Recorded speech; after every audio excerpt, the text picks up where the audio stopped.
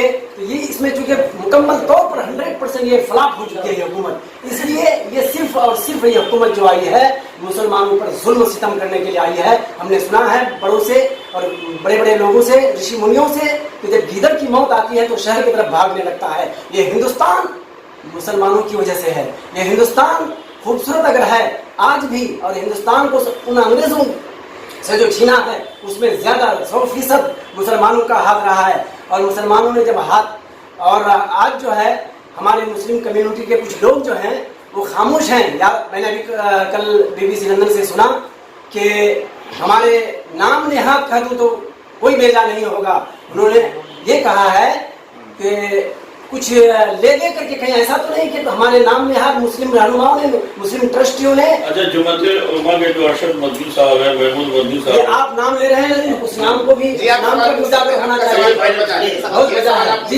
بیانات سے جو مسلمانوں کی ٹھیس پہنچی ہے اس سلسلے میں آپ کیا کہیں گے؟ یہ NRC کے نام پر جو ہے مسلمانوں پر کھلے عام کھلا یہ مسلمانوں کے ساتھ ظلم و ستم ہے اور بالکل بیجا ہے. جنہوں نے یہ آواز اٹھایا ہے ان کے اوپر تو درجنوں خود کیس ہے.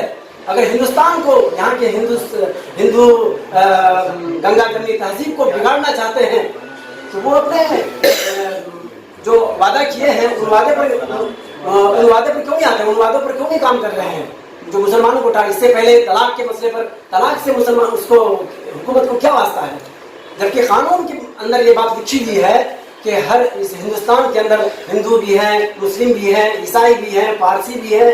یہ قانون میں لکھا ہوا ہے. اس قانون کی آپ دھجیاں اڑا رہے ہیں کہ ہر مذہب کے ماننے والے لوگوں کو ان کو آزادی دی جائے گی, ہر ایک کے مذہب کو ماننے والے کو اس کو مکمل چھوٹ دی جائے گی. اور یہاں کھلے عام 130 کروڑ لوگوں کو گویا کہ بیوقوف بنایا جا رہا ہے. یہ بہت افسوس کی بات ہے. اور میں گزارش کروں گا, ریکویسٹ کروں گا کہ مسلمان تنظیم ہی نہیں بلکہ جو جمہوریت پسند ہندو لوگ ہیں جو اس ہندوستان کو اچھا دیکھنا چاہتے ہیں اور فیوچر میں اس کو ترقی کے راہ پر لے جانا چاہتے ہیں تو سارے لوگ آئیں اور اس طرح کے غلط بیانی پر روک لگانی چاہیے اور ان کے اوپر FIR ہونی ہی چاہیے. وہ سوال بہت بجا ہے. جی, میرا یہ سوال تھا کہ جو قوم کی اور قوم نے ان سے بڑی وفا کی امید رکھی تھی اور ان کچھ دنوں میں وہ کام بھی ایسا کیا تھا کہ لگ رہا تھا کہ بھائی قوم کے بہت بڑے لیڈر ہیں ہمارے, لیکن کچھ دنوں میں ان کے بیانات سے بہت دل کو ٹھیس پہنچی ہے. جی, تو اس سلسلے میں آپ کیا رائے ہے؟ دیکھیے, جمعیت علماء ہند 2 دھڑوں میں تقسیم ہو چکی ہے. ایک جمعیت علماء مین ہے اور ایک جمعیت علماء الف ہے.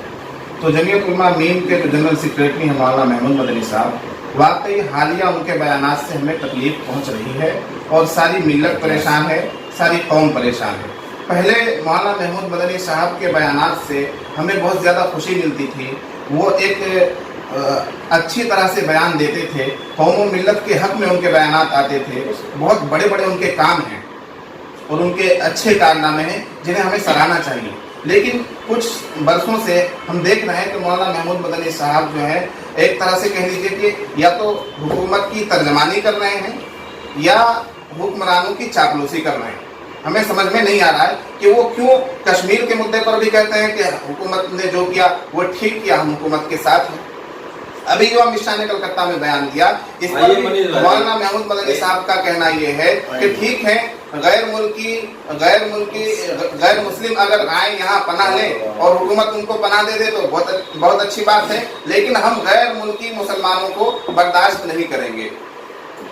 تو مولانا محمود مدنی کے ان بیانات سے قوم و ملت پریشان ہے. اور میں آپ کو بتا دوں کہ تمام علماء ان کے ان بیانوں سے متفق نہیں ہیں. تمام علماء پریشان ہیں اور کوئی بولنے کی جسارت اس لیے نہیں کر رہا ہے کہ ہر کسی کے ساتھ اپنا عہدہ ہے, ہر کسی کے ساتھ اپنا بزنس ہے, ہر کسی کے ساتھ اپنا کچھ نہ کچھ معاملہ ہے, اس لیے